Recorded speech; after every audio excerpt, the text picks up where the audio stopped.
Guys Brahma Gurukul में आप सभी बच्चों का मैं मानवेंद्र सिंह स्वागत करता हूं। और रेगुलर बेस पे जो हमारी टेस्ट सीरीज चल रही है, राइट, किसकी? बीपीएससी के रिगार्डिंग, राइट, और यूपी पीसीएस के रिगार्डिंग। ठीक है। तो अभी जो प्रॉब्लम जो देख रहे हैं कि बीपीएससी में नॉर्मलाइजेशन का जो कि लास्ट टाइम में नोटिफिकेशन निकाल दिया है, तो वो एक बहुत गलत है सभी स्टूडेंटों के लिए। और सभी स्टूडेंट्स मतलब कोशिश ये करें कि या तो ट्वीट के माध्यम से, या फिर अगर आप पटना में स्थित हैं तो वहां जाकर थोड़ा सहयोग जरूर करें इस चीज के रिगार्डिंग। क्योंकि अगर नॉर्मलाइजेशन है तो गलत है स्टूडेंट के हिसाब से। देखो, मैं भी मानता हूँ इस चीज को, क्योंकि अभी मैं भी एज ए स्टूडेंट हूँ। तो इस चीज के रिगार्डिंग सभी बच्चे इकट्ठा हों, कोशिश करें, ट्वीट करें नो नॉर्मलाइजेशन, जैसे कि यूपी पीसीएस में हुआ है। राइट, यूपी पीसीएस भी नॉर्मलाइजेशन का ला रहा था रूल, बट उन्हें पीछे कदम करने पड़े। इसी तरीके से बीपीएससी वाले सभी बच्चे एक साथ हो जाएं। ठीक है।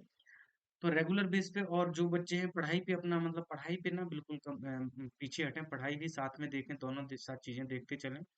ठीक है, पढ़ाई भी जरूरी है। ऐसा नहीं कि आप अगर उसमें लग जाएं, लेकिन साथ में दोनों चीजें देखना बहुत जरूरी है। ठीक है। तो हम रेगुलर बेस पे जो टेस्ट सीरीज चला रहे हैं वो तो आप जरूर ज्वाइन करें। ज्यादा बड़ी क्लास नहीं रहती है, 30-40 क्वेश्चन कराता हूँ एक बार में। राइट, तो छोटी क्लासेस रहती है। और ठीक है, तो ये जरूर क्लास देखते रहे, जिससे आपको एक टेस्ट सीरीज पे में चीजें होती रहें, है ना। तो स्टार्ट करते हैं। और मैंने एक चीज देखी है कि आप लोग क्या है, चैनल को विजिट तो करते हैं बट सब्सक्राइब नहीं करते। तो प्लीज इसे, अगर आप विजिट करें, आपको अच्छा लगता है कंटेंट, तो आप जरूर सब्सक्राइब करें। ओके। तो अब हम स्टार्ट करते हैं। ठीक है। और रेगुलर बेस पे सेट वन कंप्लीट हो चुका था। अब हम सेट टू की ओर आगे बढ़ रहे हैं। ठीक है, सेट टू कराऊंगा आराम से। तो पहला क्वेश्चन को आराम से देखेंगे। देखो, पहला क्वेश्चन क्या बोल रहा, बड़े ध्यान से देखिएगा। पहला क्वेश्चन बोला, निम्नलिखित में से कौन सी एक ऊष्मा की इकाई नहीं है? राइट, तो उसमें पूछा है कि ऊष्मा की इकाई नहीं है, तो ये बताना है। तो सभी बच्चे कमेंट बॉक्स में कमेंट कर सकते हैं, जिसको आता है। और बताया करें कि कितना क्वेश्चन सही है। मैंने देखा कि आप लोग क्लास देखते हैं, सब्सक्राइब नहीं करते और कमेंट नहीं करते, क्लास देख के चले जाते हैं। तो कमेंट भी किया करें। ठीक है। तो ऊष्मा एक प्रकार की क्या है? एक प्रकार की ऊर्जा है। ऊष्मा एक प्रकार की क्या है? ऊर्जा है। ये तो समझ गए आप। ऊष्मा क्या है? एक प्रकार की ऊर्जा है जो पदार्थ के माध्यम ताप तापांतर को व्यक्त करती है। ठीक है, जो क्या करती है, पदार्थों के मध्य जो तापांतर होता है उसको व्यक्त करती है। ऊष्मा एक पदार्थ से दूसरे पदार्थ में स्थानांतरित होती है। और यह स्थानांतरण हमेशा अधिक ताप वाले पदार्थ से कम ताप वाले पदार्थ की ओर होती है। ऊष्मा का मापन किस में किया जाता है? तो ऊष्मा का मापन कैलोरी में किया जाता है। ठीक है, जिसको आता है वो कमेंट बॉक्स में कमेंट कर ले। बाकी मैं बताता हूँ, कैलोरी में होता है, किलो कैलोरी में होता है ऊष्मा का जो मापन हो, या ऊर्जा का मापन है, या ऊष्मा का मापन, क्योंकि यही का रूप है क्या? ऊष्मा। ठीक है, तो कंफ्यूज मत होना। ठीक है, किलो कैलोरी हो गया, सॉरी, कैलोरी हो गया। ठीक है, कैलोरी में होता है ना। और किलो जूल में भी होता है, जूल में होता है, जूल हो गया, किलो जूल में होता है, जूल में होता है, या किलो जूल में होता है ना। किलो जूल में होता है। तो ये सब क्या है, इसके एक तरीके से इसकी इकाई है। ठीक है, किलो कैलोरी हो गया, जूल हो गया। और लेकिन इसमें क्या पूछा? इसमें नहीं पूछा है कि कौन सी इकाई नहीं है। तो कैलोरी हो जाएगा, किलो कैलोरी हो जाएगा, किलो जूल हो जाएगा, बट बार। तो डी ऑप्शन जिस बच्चे ने बताया एकदम करेक्ट आंसर। ठीक है, तो ये चीज समझ गए होंगे आप, समझे कि नहीं? क्वेश्चन नंबर दूसरा देखेंगे, बड़े ध्यान से दूसरा क्वेश्चन नंबर देखेंगे। ठीक है, दूसरा क्वेश्चन नंबर क्या बोल रहा है, एक बार पढ़ेंगे अच्छे वे में, पढ़ने की कोशिश करिएगा। एक ट्रेन जैसे ही चलना आरंभ करती है, एक ट्रेन है, जैसे ही चलना आरंभ करती है, उसमें बैठे हुए यात्री का सिर पीछे की ओर झुक जाता है। कहाँ झुक जाता है? पीछे की ओर। जैसे कि ये आपने देखा होगा, आप बैठे होंगे, आगे ट्रेन चलती है तो पीछे की तरफ झुक जाते हैं। इसका कारण है क्या? ऑप्शन ए स्थिरता का जड़त्व। ठीक है, ऑप्शन बी गति का जड़त्व, ऑप्शन सी जड़ता गुण, ऑप्शन डी द्रव्यमान का संरक्षण। तो अब आप बताइए कि क्या हो सकता है इसका आंसर। राइट, कि जब एक ट्रेन चलती है, आरंभ चलना आरंभ करती है, तो आप भी बैठे होंगे ट्रेन में, तो आपका क्या होता है कि जब बैठे हैं तो यात्रियों का सिर जो पीछे की ओर झुक जाता है। झुकता है कि नहीं? तो इसका कारण क्या होता है? तो सभी बच्चे बताएं कि इसका क्या कारण हो सकता है। स्थिरता का जड़त्व हो सकता है, गति का जड़त्व हो सकता है, जड़ता का गुण हो सकता है, या द्रव्यमान का संरक्षण हो सकता है। तो सभी बच्चे इसका आंसर बताएं। राइट, कमेंट बॉक्स में तुरंत आंसर छोड़ दें। ठीक है, कोशिश करें कि आप जो मैं लाइव पे क्लास छोड़ देता हूँ तो उस पे लिया करें। ठीक है, तो ज्यादा सही रहेगा। ठीक है, तो सभी बच्चे इकट्ठे हो जाएं तो मैं टाइमिंग भी शेयर कर दूंगा किस टाइम सारी क्लासेस होती हैं। देखो यदि ट्रेन के एकाएक चल देने से पीछे की ओर गिर जाते हैं, जैसे कि ट्रेन एकदम से चलती है तो हम पीछे की ओर गिरते हैं। इसका कारण यह है कि यात्री के शरीर का निचला हिस्सा, जो यात्री है, राइट, अब ये ट्रेन मान लो, इस पे यात्री है, खड़ा है, ठीक है, समझना, यात्री खड़ा है, तो क्या है कि इसमें यात्री यात्री के शरीर का निचला हिस्सा हिस्सा जो गाड़ी के संपर्क में है, यह हिस्सा गाड़ी के साथ चलने लगता है। देखो जो ये वाला हिस्सा है, ये गाड़ी के साथ चलने लगता है कि नहीं? ठीक है, ये क्या, गाड़ी आगे चली तो गाड़ी आगे चलना स्टार्ट हुई जैसे ही, तो ये जो शरीर का निचला हिस्सा है वो गाड़ी के साथ चलने लगता है, परंतु उस ऊपरी हिस्सा स्थिरता के जड़त्व, किसके कारण, जो ऊपरी वाला हिस्सा है ये स्थिरता के जड़त्व के कारण, स्थिरता का जड़त्व, ठीक है, स्थिरता का जड़त्व के कारण क्या होता है कि स्थिरता के जड़त्व के कारण ब्रह्म अवस्था में ही बने रहने का प्रयत्न करता है, ठीक है, तो ये प्रयत्न करता है, ठीक है, फलता है यात्री के शरीर के ऊपर के ऊपरी हिस्सा पीछे की ओर झुक जाता है, इसलिए जो ऊपर का हिस्सा होता है, यात्री का जो सिर होता है वो पीछे की ओर झुक जाता है, तो इसका आंसर होगा स्थिरता के जड़त्व के कारण, ठीक है, बिल्कुल, ये ऑप्शन जिस बच्चे ने बताया एकदम करेक्ट आंसर। ओके, तो समझ में आया, एक एक चीजों को समझाऊंगा भी और कराते भी जा रहा हूँ, ठीक है, आप ऑप्शन में देखो, आपकी है टेस्ट सीरीज, समझे, पूरी बात समझो, आपकी है टेस्ट सीरीज, आप आंसर दो, अगर आप आंसर दो, अगर वैसा है तो 2x पे लगा के भी देख सकते हैं आप, 2x पे लगाओ आंसर दे दो, ठीक है, तो जल्दी जल्दी भी निकलता जाएगा कि क्या आंसर है, अगर आपको चेक करना, अगर आपका आंसर गलत होता है तो आपको पीछे करके उसको समझ लेना कि क्या समझाया मैंने, समझे कि नहीं? देखो यदि पृथ्वी का गुरुत्वाकर्षण बल अचानक लुप्त हो जाता है, ठीक है, यदि पृथ्वी का जो गुरुत्वाकर्षण बल है, ठीक है, बल अचानक लुप्त हो जाता है तो निम्न में से कौन सा परिणाम सही होगा? बताइए, पृथ्वी का अगर गुरुत्वाकर्षण लुप्त हो जाएगा तो कौन सा परिणाम होगा?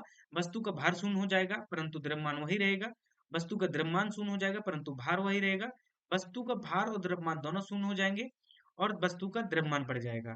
तो बताइए, अगर पृथ्वी का जो गुरुत्वाकर्षण है, गुरुत्वाकर्षण बल तो आपने पढ़ा ही होगा, नहीं, तो गुरुत्वाकर्षण है उसकी वजह से क्या होता है, राइट, ये बताना है, तो बताइए, तो जल्दी से कमेंट बॉक्स में आंसर मार दो और तुरंत या तो माइंड में सोच लो, ठीक है, पृथ्वी की सतह से निकट किसी पिंड पर लगने वाला पृथ्वी का गुरुत्वाकर्षण बल यदि अचानक लुप्त हो जाए तो वस्तु का भार क्या हो जाएगा, शून्य हो जाएगा, पहली बात, वस्तु का जो भार है वो क्या हो जाएगा, वो हो जाएगा शून्य, पहली बात, ठीक है, वस्तु का भार क्या हो जाएगा, शून्य हो जाएगा, परंतु जो वस्तु का द्रव्यमान होगा वो वही रहेगा, ठीक है, याद रखना, वही रहेगा। तो सॉरी जिस बच्चे ने बताया कि वस्तु का क्या है, वस्तु का भार क्या है, शून्य हो जाएगा और परंतु द्रव्यमान वही रहेगा, ए ऑप्शन जिस बच्चे ने बताया एकदम करेक्ट आंसर, ठीक है, जिसने ए ऑप्शन बताया एकदम करेक्ट आंसर। चले इसके बाद आगे, बिल्कुल आगे चलते हैं। देखो चौथा क्वेश्चन क्या बोल रहा है, सभी बच्चे थोड़ा ध्यान दें, फोर नंबर का क्वेश्चन बोल क्या रहा, देखो 4 नंबर का जो क्वेश्चन है वो क्या बोल रहा, उसको समझने की कोशिश करिएगा सभी बच्चे। निम्न तापी इंजनों का अनुप्रयोग होता है, जो निम्न ताप, कम ताप वाले जो इंजन होते हैं उनका अनुप्रयोग कहाँ होता है, ठीक है, पहला अनुप्रयोग होता है, ठीक है, पनडुब्बी इंजनों में, तुषार मुक्त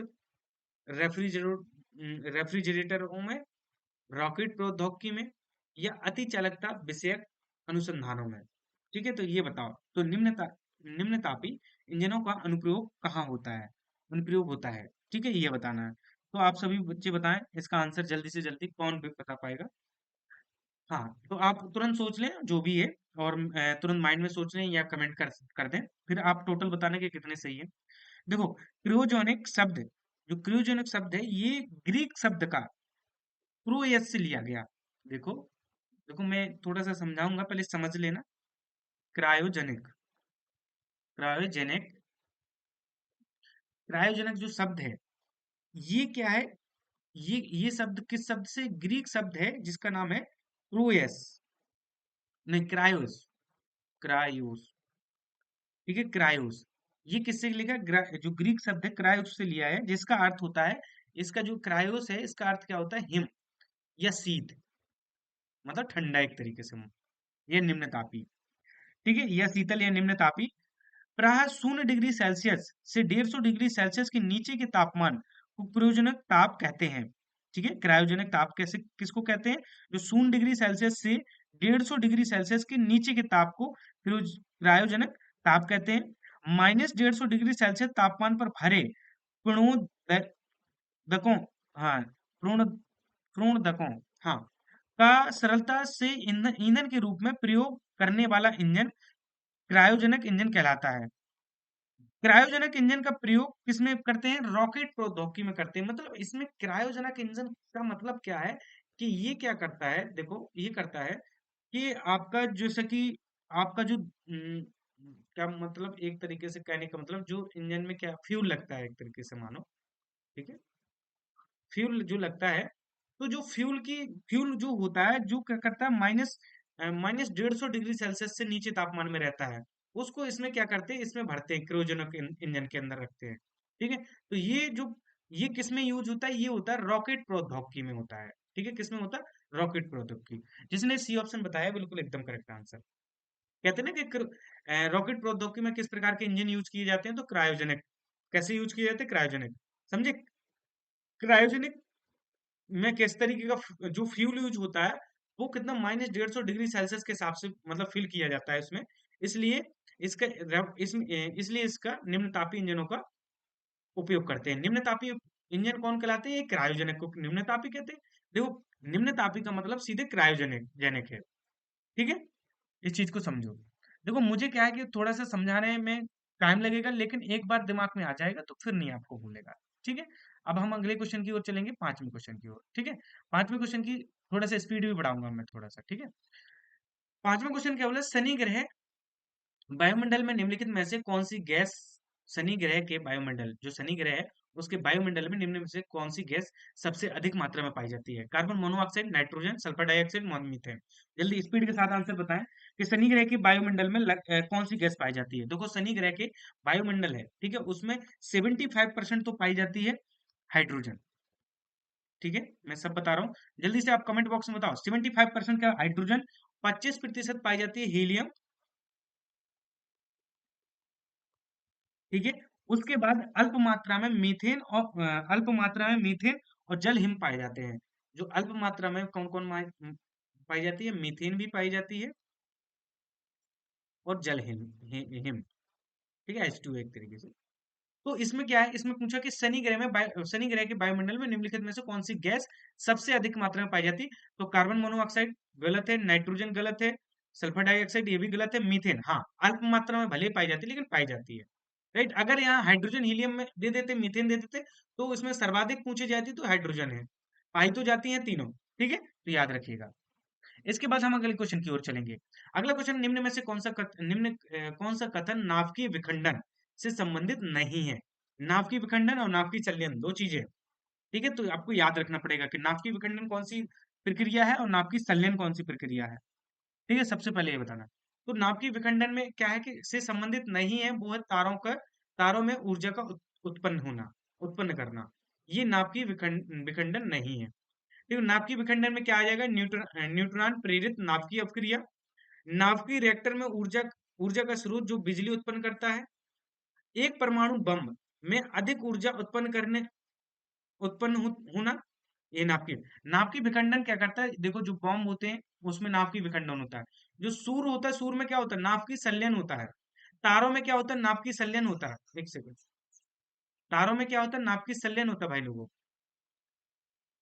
तारों में क्या होता है? नाभिकीय संलयन होता है। ठीक है, याद रखना। तो ये सारे तारों में क्या होता है? नाभिकीय संलयन। तो जो सूर्य होता है, तो इसमें क्या होता है? नाभिकीय संलयन। और जो बॉम्ब होता है, नाभिकीय प्रेरित नाभिकीय अपक्रिया होती, न्यूट्रॉन प्रेरित नाभिकीय अपक्रिया होती, ये भी नाभिकीय विखंडन। जो नाभिकीय रिएक्टर में ऊर्जा स्रोत से बिजली उत्पन्न करते हैं ना, तो नाभिकीय विखंडन के द्वारा करते हैं। एक परमाणु जब होता है, एटम बम होता है ना, उसमें भी क्या होता है? नाभिकीय विखंडन होता है। पर तारों और सूर्य में क्या होता है? नाभिकीय संलयन होता है।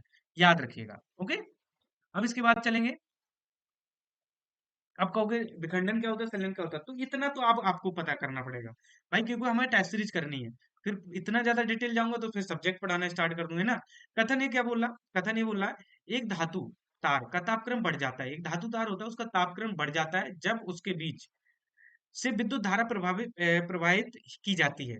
कारण बोला, धातु अणुओं के पारस्परिक संगठन से ऊष्मा ऊर्जा ऊर्जा का मोचन होता है। जो धातु अणुओं के परस्पर जो संगठन होता है, संगठन होता है, सॉरी कॉलिजन होता है, ठीक है। जो धातु के अणु होते हैं उनके बीच जो परस्पर क्या होता है, कॉलिजन होता है, उसकी वजह से ऊर्जा का मोचन होता है।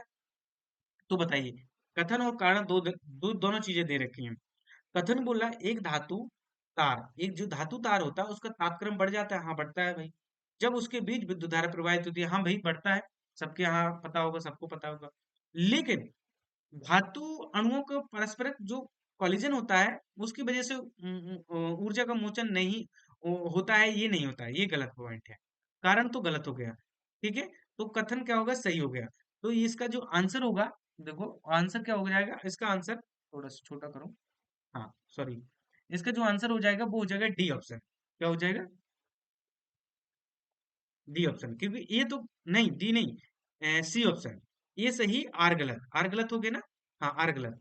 तो इस तरीके से याद रखना। अब इसके बाद आगे चलेंगे। अब डिटेल नहीं दूंगा ज्यादा डिटेल में, आपको समझना पड़ेगा। जो सरल है, जो थोड़ा सा लगेगा समझाने लायक, मैं समझाऊंगा। चंद्रमा के धरातल पर दो व्यक्ति एक दूसरे से बात नहीं सुन सकते हैं, क्योंकि भाई चंद्रमा पे दो व्यक्ति होते हैं, तुमने देखा होगा, तो वो एक सूट पहने रहते हैं तब वो आपस में बात कर पाते हैं, राइट है ना। तो मतलब क्यों नहीं आवाज सुनाई देती है, तो चंद्रमा पर उनके कान जो होते हैं, काम करना बंद कर देते हैं। चंद्रमा पर वायुमंडल नहीं है, ठीक है। और चंद्रमा पर विशेष प्रकार की आंतरिक सूट पहने रहते हैं, या चंद्रमा पर ध्वनि बहुत ही मंद गति से चलती है। तो चंद्रमा पर जो एक दूसरे से की बात नहीं सुन सकते, वो क्या, चंद्रमा पर वायुमंडल नहीं है। तो B option is the right answer, जिस बच्चे ने बताया एकदम करेक्ट आंसर, ठीक है। और अब है पास्तुरीकरण संबंधित है। देखो पास्तुरीकरण क्या है, किससे संबंधित है, तो दुग्ध के निर्जमीकरण के द्वारा, ठीक है, दुग्ध के निर्जलीकरण के द्वारा, और दुग्ध के किण्वन के से, या दुग्ध के आसवन से। ठीक है। हाँ बताइए, सभी बच्चे कमेंट करें बॉक्स में, हाँ बताइए, जल्दी जल्दी आंसर बताएं। पास्तुरीकरण किस चीज से संबंधित है। हाँ ये तो मैं समझाऊंगा, क्योंकि ये थोड़ा सा नया सा लग रहा, क्योंकि देखो पास्तुरीकरण या पाश्चुरीकरण, ये दोनों शब्द सेम है, ठीक है। एक ऐसी प्रक्रिया है, कैसी प्रक्रिया, एक ऐसी प्रक्रिया है जिससे किसी तरल या दुग्ध का क्या कर सकते हैं, निर्जली, नहीं निर्जली नहीं, निर्जन्मीकरण, निर्जन्मीकरण, ठीक है, दुग्ध का निर्जन्मीकरण कर सकते हैं, ठीक है, ये चीज याद रखना। ये करके उसकी भंडारण क्षमता में सुधार किया जा सकता है। देखो जब पास्तुरीकरण होता है, ये किस प्रकार से होता है, ये क्या करते हैं, जैसे हम दूध को लेते हैं, वे क्या करते हैं 16 सेकंड के लिए, देखो कैसे होता है, 16 सेकंड के लिए इसको क्या करेंगे कि 70 डिग्री से 85 डिग्री सेल्सियस तक, मतलब इसको गर्म करेंगे या तापक्रम पर रखते हैं, कितना, 70 से 85, कितने देर के लिए, 16 डिग्री सेल्सियस के लिए, ठीक है। वो 16 सेकंड के लिए, डिग्री सेल्सियस में 16 सेकंड के लिए, ठीक है। कितना, 70 से 85 डिग्री सेल्सियस तापक्रम पर रखते हैं, तत्पश्चात उसे शीघ्रता से ठंडा करने से सुरक्षित कर लेते हैं।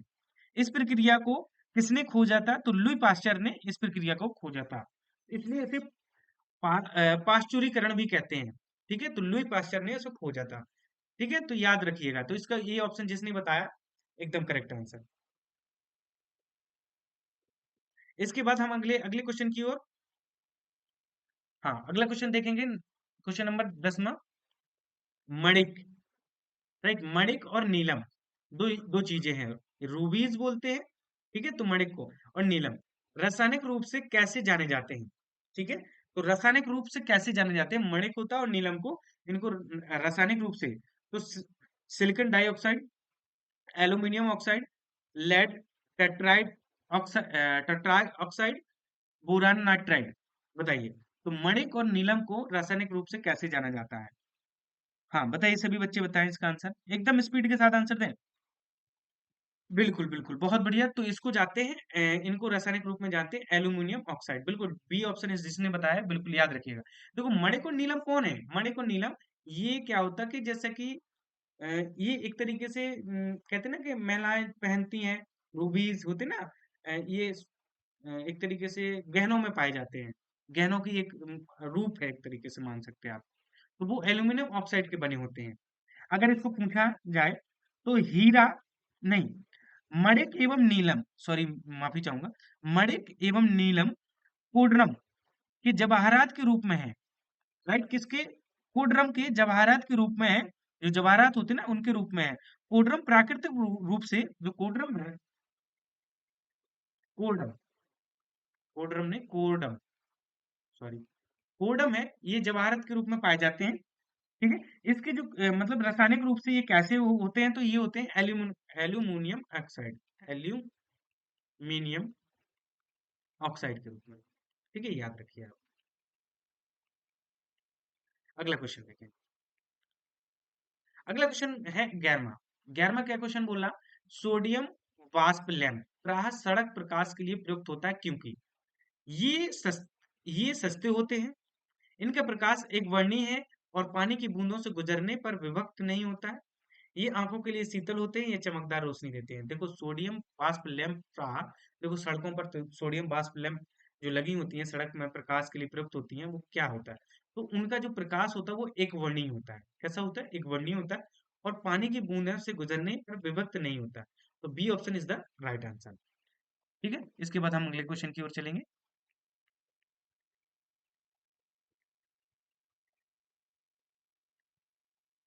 अगला क्वेश्चन क्या है? 12वां क्वेश्चन है, थोड़ा ध्यान दीजिएगा। थोड़ा सा ऊपर कर देता हूँ, हाँ समझने के लिए। देखो 12वां क्वेश्चन क्या है? दो सूची दे रखी है, सूची वन और सूची सेकंड। सूची वन में प्राकृतिक रूप से घटित होने वाले पदार्थ हैं और सूची सेकंड में तत्व हैं। तो ये पदार्थ है, ये तत्व है, इनको मिलान करना है कि किससे कौन निकलता है। तो सभी बच्चे जल्दी से जल्दी इसको पढ़ें। हीरा दिया, संगमरमर दिया, बालू दिया, मणिक दिया, और इस तरफ कैल्शियम दिया, सिलिका दिया, एल्यूमिनियम दिया, कार्बन दिया। अब भाई मणिक तो अभी मैंने रिसेंट बताया आपको, बताया कि नहीं बताया? बालू आपको पता ही होगा, संगमरमर आपको देखो सीधे सीधे लगाओ। हीरा तो डायरेक्ट हो गया कि कार्बन पाया जाता है हीरा में, राइट? कार्बन चतुष्फल के रूप में होता है ना हीरा। ठीक है, संगमरमर में क्या होता है? कैल्शियम, बिल्कुल। बालू सिलिका, बिल्कुल। और मणिक एल्यूमिनियम, अभी जस्ट बताया। तो तुरंत लगा दो इसका ऑप्शन। ए का हो जाएगा 4, बिल्कुल। बी का हो जाएगा फर्स्ट, ए का 4, बी का first. D option is the right answer. जिस बच्चे ने बताया डी, एकदम करेक्ट आंसर। ठीक है, अगर नहीं याद है तो एक बार स्क्रीनशॉट ले लो और रख लो। इसके बाद अब चलेंगे अगले क्वेश्चन की ओर। अगला क्वेश्चन क्या बोला? 13, वनस्पति तेल से वनस्पति घी बनाने में प्रयुक्त होने वाली गैस कौन सी होती है? राइट, वनस्पति घी होता है, वो तेल होता है, उससे वनस्पति क्या बनाना है? घी बनाना है। तो उसमें कौन सी मतलब कौन सी गैस यूज होती है? तो भाई उसमें जो गैस यूज होती है वो होती है नाइट्रोजन। ठीक है, कौन सी गैस? नहीं, नाइट्रोजन नहीं होती, हाइड्रोजन, सॉरी माफी चाहूंगा। एक सेकंड चाहिए, गलती से मेरे से हो गया। ये अजर अजर, हाँ, हाइड्रोजन। तो कौन सी गैस होती है? हाइड्रोजन। अब देखो कैसे होता है, मैं बताता हूँ। देखो वनस्पति जो तेल होता है, राइट, और प्लस क्या करेंगे? हाइड्रोजन, ये दोनों प्लस करने के बाद क्या किया जाएगा? इसको एन आई उत्प्रेरक के साथ, उत्प्रेरक क्या करेंगे? एन आई को यूज करेंगे। ठीक है, और कम से कम 150 से 180 डिग्री सेल्सियस तक गर्म करेंगे। देन क्या बन जाएगा? देन वनस्पति घी बन जाएगा। ठीक है, तो उत्प्रेरक अगर पूछे तो एनआई है, और कौन सी गैस यूज करिए? हाइड्रोजन। तो option A is the right answer. Okay, अगला क्वेश्चन देखेंगे। कीटभक्षी पौधे, कीटभक्षी पौधे जिस मृदा में उगते हैं उसमें कमी रहती है किसकी? मैग्नीशियम की, कैल्शियम की, नाइट्रोजन की, या जल की? बताइए, जो कीटभक्षी पौधे जौन सी मृदा होती है उसमें उगते हैं, उसमें कौन सी गैस की कमी होती है? हमें ये बताना है। तो कीटभक्षी पौधे प्राय ऐसी भूमि में उगते हैं जहां नाइट्रोजन का अभाव होता है। तो इसका nitrogen, C option is the right answer. Nitrogen का अभाव होता है। ये पौधे अपनी नाइट्रोजन की आवश्यकता पृथ्वी से नाइट्रोजन युक्त पदार्थों को अवशोषित कर, जो पृथ्वी में जो नाइट्रोजन युक्त क्या होते हैं, जो पदार्थ को अवशोषित करने करके पूरा नहीं कर पाते हैं। मतलब क्योंकि क्या है कि ऐसी मृदा में नहीं उगते कीट भक्षी पौधे, जिस मृदा में नहीं उगते हैं उसमें कमी किसकी रहती है, उसमें नाइट्रोजन की कमी होती है। तो नाइट्रोजन की पूर्ति कैसे करते हैं, तो ये पौधे अपनी नाइट्रोजन की आवश्यकता कीटों को पकड़कर तथा उनका पाचन करके पूरा करते हैं। तो ये कीट कीट भक्षी हैं, तो कीटों को पकड़कर उनका उनको खाते हैं और उसके साथ भी अपनी नाइट्रोजन की पूर्ति करते हैं। समझे कि नहीं? तो इस तरीके से तो कीट भक्षी पौधे जिस मृदा मृदा में उगते हैं उसमें कमी किसकी रहती है, नाइट्रोजन की, बिल्कुल याद रखिएगा। चलें अगले क्वेश्चन की ओर। कॉपर सल्फेट, कॉपर सल्फेट के बारे में। कॉपर सल्फेट का जलीय घोल अम्लीय होता है। जो कॉपर सल्फेट होता है उसका अम्लीय जो घोल होता है, वो जलीय घोल होता है, वो अम्लीय होता है क्योंकि इसका लवण क्योंकि इस लवण का अपोहन होता है, विद्युत अपघटन होता है, जल अपघटन होता है, भाई प्रकाश अपघटन होता है। बिल्कुल तुरंत आंसर दे दोगे भाई ये क्वेश्चन। अगर आप थोड़ा सा इलेक्ट्रिकली दिमाग से, मतलब इलेक्ट्रॉनिक्स की चीजें इलेक्ट्रिकल ये सोचते हो, या आपने देखा होगा हाई स्कूल में ये पढ़ा भी होगा, तो ये जल अपघटन के कारण होता है। किसके कारण होता है, जल अपघटन। जिसने सी ऑप्शन बताया एकदम करेक्ट आंसर। अब इसको कहोगे सर इसको आप बता दो डिटेल में, तो इसको बताने के लिए देखो, जैसे कि कॉपर सल्फेट है, क्या होता है कॉपर सल्फेट का सूत्र, जल्दी बताओ। CuSO4। इसका अगर हम जल अपघटन करा रहे हैं, मतलब 2H2O के साथ क्रिया कराते हैं, तो इसका अपघटन CuOH का होल ट्वाइस प्लस H2SO4, ये हो जाएगा। ठीक है, तो इस तरीके से मैं बता रहा हूँ कि जल अपघटन होता है क्योंकि इसके लवण का या इस लवण का क्या होता है, जल अपघटन होता है। ठीक है, तो याद रखिएगा। ओके, इसके बाद देखते हैं 16 क्वेश्चन क्या बोल रहा है। निम्नलिखित तत्व तत्व समूह में से कौन सा पृथ्वी पर जीवन की उत्पत्ति के लिए मूलतः उत्तरदायी है। मतलब कुछ तत्व दे रखे हैं, तत्व समूह दे रखे हैं, तो जो पृथ्वी पर जीवन की उत्पत्ति हुई है उसके लिए उत्तरदायी कौन सा तत्व हो सकते हैं, बताइए। ऑप्शन ए बोल रहा है, समझिएगा, ऑप्शन ए क्या बोल रहा है, हाइड्रोजन, ऑक्सीजन, सोडियम।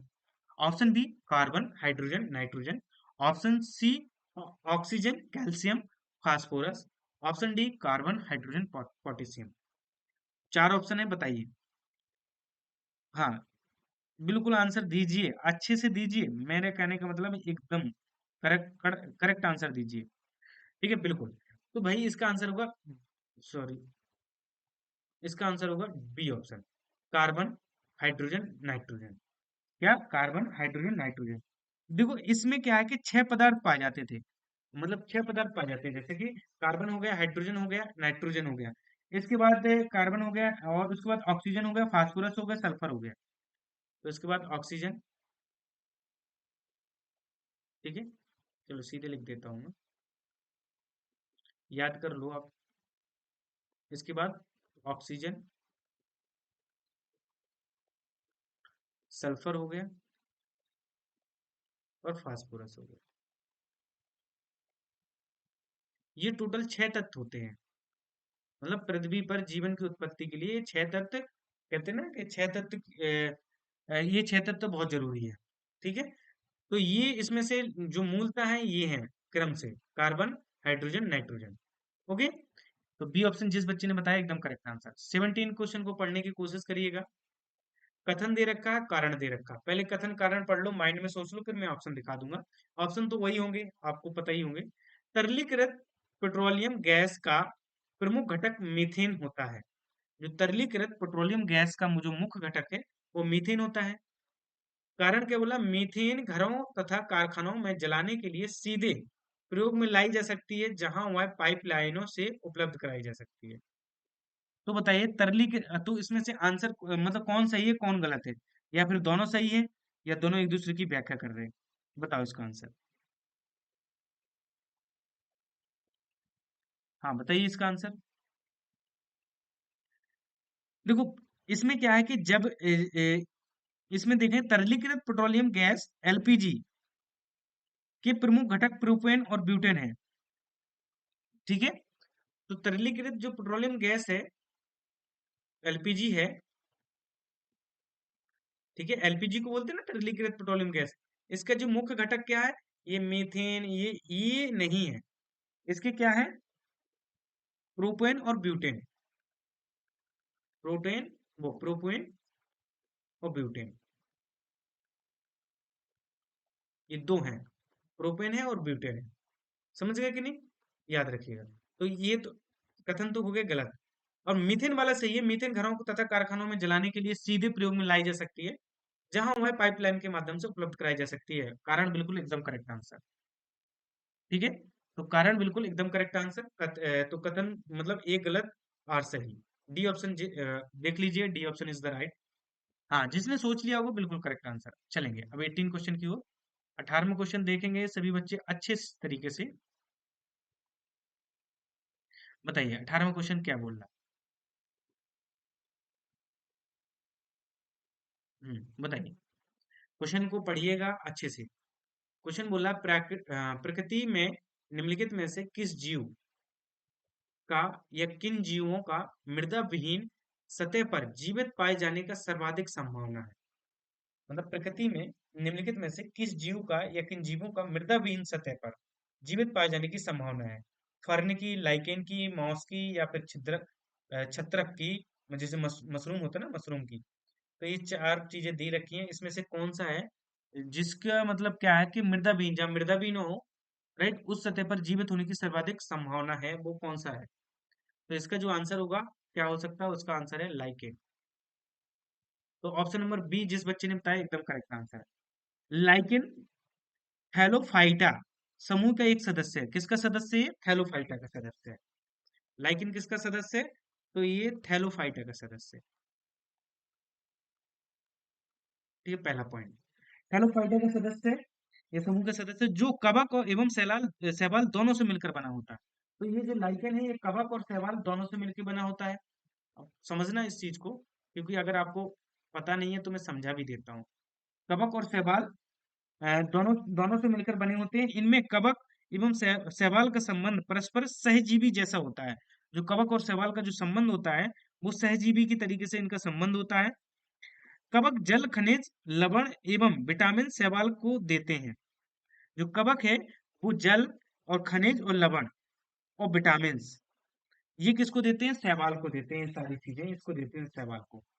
ठीक है, शैवाल को देते हैं। शैवाल प्रकाश संश्लेषण की क्रिया द्वारा कार्बोहाइड्रेट का निर्माण, मतलब खाना बनाता है, निर्माण कर कवक को देता है। इस तरीके से लाइकेन के विकास हेतु मिट्टी की आवश्यक तत्व नहीं पड़ते हैं। ठीक है, तो कवक का काम क्या है, सारे तत्वों को लेकर यहाँ दे देना, और ये होगी इसकी रसोई। तो ये क्या करेगा, कार्बोहाइड्रेट या मतलब खाना बना देगा और वापस कवक को दे देगा। तो ये लाइकोन बन जाता है। ठीक है, तो याद रखिएगा। चलें इसके बाद अगले क्वेश्चन की ओर। समझ गए ना, कोशिश तो मैं कर रहा हूँ कि समझाने की, है ना। क्वेश्चन नंबर 19 क्या है, अग्रलिखित व्यवसाय में लगे व्यक्तियों में से कौन से व्यक्तियों को अपनी कोशिकाओं के डीएनए में स्थायी परिवर्तन का खतरा रहता है। अग्रलिखित व्यवसाय में लगे व्यक्तियों में कौन से व्यक्तियों को अपनी कोशिकाओं के डीएनए की स्थानीय परिवर्तन का खतरा रहता है। तो कार्बन 14 समस्थानिक का उपयोग करने करके अनुसंधान करने वाले, या एक्सरे तकनीक, या कोयला खनन, या रंगरेज, या साज। बताइए इसका आंसर, सभी बच्चे बताएं। बिल्कुल, बिल्कुल, इसके ऑप्शन नीचे दे रखे हैं। ये तो चार चीजें दे रखी हैं, शायद ये क्वेश्चन दिख रहा हो कि नहीं दिख रहा, मेरे हिसाब से तो दिख रहा होगा। ये नीचे ऑप्शन भी दे रखे हैं। ठीक है, तो किन का उपयोग करके, मतलब कहने का मतलब, अग्रलिखित व्यवसाय में लगे व्यक्तियों को निम्न में से में लगे व्यक्तियों में से कौन से व्यक्तियों को अपनी कोशिकाओं के डीएनए में स्थायी परिवर्तन का खतरा रहता है। मतलब वे कौन सी जगह काम कर रहे हैं जहां उन्हें डर रहता है कि भाई हमारे डीएनए में परिवर्तन ना हो जाए, राइट, कोशिकाएं या डीएनए में। तो ये चार चीजें दी, यहाँ पर अगर काम करेंगे तो क्या खतरा हो सकता है या नहीं, इसका आंसर देना है। राइट, तो इसका आंसर जो है वो है केवल दो। राइट, तो इस एक्सरे तकनीक में जो काम करते हैं उनको डर रहता है, इस चीज का खतरा रहता है, मतलब। ठीक है, तो एक्सरे तकनीक केवल दो, मतलब option A is the right answer. ठीक है, याद रखिएगा। इसके बाद देखेंगे 20वां क्वेश्चन, 20वां और 21वां क्वेश्चन। 20 में पहले देखेंगे 20 में क्वेश्चन क्या बोल रहा है, समझने की कोशिश करिए क्या बोल रहा है। 20वां क्वेश्चन, निम्नलिखित में निम्नलिखित विटामिन कौन सा किसी स्वप्न को पर्याप्त अवधि तक याद रखने में सहायक है। तो कौन सा विटामिन है भाई, ये तो सिंपल क्वेश्चन है, विटामिन B6। विटामिन B6 क्या करता है, स्वप्न को याद रखता है। ठीक है, इसके बाद 21वां क्वेश्चन क्या है, निम्नलिखित में से कौन सा योग में सही सुमेलित नहीं है। विटामिन डी सुखुंडी, और विटामिन सी मसूड़ों से खून आना, विटामिन ए है गठिया, विटामिन B1 है बेरी बेरी। एक बार देख लो, जल्दी आंसर दे दो, इतना सिंपल आंसर है कि मैं बताऊंगा नहीं इसको। बिल्कुल, तो ये क्या है, विटामिन सी गलत है। ठीक है, याद रखिएगा। बिल्कुल सी ऑप्शन विटामिन ए है जो गठिया, ए वाला गलत है, मतलब सी ऑप्शन। ठीक है, तो यही इसका आंसर हो जाएगा। ठीक है, अब मैं डिटेल नहीं बताऊंगा क्योंकि विटामिन इतनी पता होनी चाहिए आपको, है ना। अब इसके बाद जो साइंस के क्वेश्चन है उतने तो मैं करा ही दूं, 2 क्वेश्चन और बचे साइंस के आई थिंक, क्योंकि 23 क्वेश्चन है टोटल। या फिर कैस या फिर थोड़ा सा और बढ़ाते हैं। डब्ल्यूबीसी का बनना तथा आरबीसी का विनाश होता है इसमें, लसिका ग्रंथि में, प्लीहा में, पैंक्रियाज में, या यकृत में, बताइए। डब्ल्यूसी का बनना होता है और आरबीसी का विनाश होता है उस जगह में। तो ये सिंपल, बहुत सिंपल है अगर समझ गए आप क्वेश्चन को, बस ये समझने पा रहे हैं भाई, तो प्लीहा इज द राइट आंसर। बिल्कुल बी ऑप्शन जिस बच्चे ने बताया एकदम करेक्ट आंसर, इसको डिटेल में बताऊंगा, सिंपल है बिल्कुल। अगला 23वां क्वेश्चन देखें। अगला 23वां क्वेश्चन है, मानव शरीर में निम्नलिखित हार्मोन में कौन सा रक्त कैल्शियम और फास्फेट को विनियमित करता है। मानव शरीर में निम्नलिखित हार्मोन में से कौन सा रक्त कैल्शियम और फास्फेट को विनियमित करता है। तो हाँ, ग्लूके ग्लूकेगॉन, वृद्धिकर हार्मोन, पार्बटू हार्मोन, या थायरॉक्सिन, बताइए इसमें से कौन है। ये थोड़ा सा क्वेश्चन सही थोड़ा सा हार्ड टाइप का है, तो इसका आंसर है पराबटू या पैराथायराइड हार्मोन। ये क्या करता है, पैराथायराइड हार्मोन क्या करता है कि इसमें ये क्या करता है, रक्त कैल्शियम और फास्फेट को विनियमित कर देता है। ठीक है, याद रखिएगा, याद रखो, पारावटू या पैराथायराइड हार्मोन। ठीक है, तो इसमें हमने 23 क्वेश्चन कंप्लीट करा दिए, और इसके बाद आगे भी करा दूं क्या, अगर आप बच्चे कहें तो और पढ़ा दूं। ठीक है, तो या फिर हम दूसरी क्लास में कर लेंगे, लेकिन चलते हैं, ऐसा करते हैं, कंप्लीट करते हैं पूरे। ठीक है, क्या बच्चे बोल रहे हैं कि दूसरी क्लास में करा दूं। चलो, तो इसके बाद दूसरी क्लास में कराते हैं, ये साइंस का पूरा हो गया। साइंस के जो पेपर फर्स्ट में आए जितने भी क्वेश्चन है मैंने करा वो पेपर सेकंड सेट 2 में जितने भी साइंस के क्वेश्चन है इस पार्ट में पूरे कंप्लीट हो गए। ठीक है, अब हम दूसरी क्लास में आते हैं, और दूसरी क्लास में हम कंप्लीट करते हैं पूरे। ठीक है, तो फिर उठाएंगे पूरा एक एक सब्जेक्ट, उसको पूरा करेंगे। लेकिन आपको क्या है, इसका अच्छे से रिवाइज करना है। ठीक है, और जितनी क्लासेस हो गई हैं सबको रिवीजन करें, और नए बच्चे हैं प्लीज सब्सक्राइब जरूर करें और लाइक जरूर करें। और जितने भी क्वेश्चन सही निकले, 23 क्वेश्चन अटेम्प्ट किए, कितने सही है जरूर कमेंट बॉक्स में एक बार बताएं। ओके, तो आज के लिए इतना ही, मिलते हैं अगली क्लास में। Okay, bye bye everyone, take care.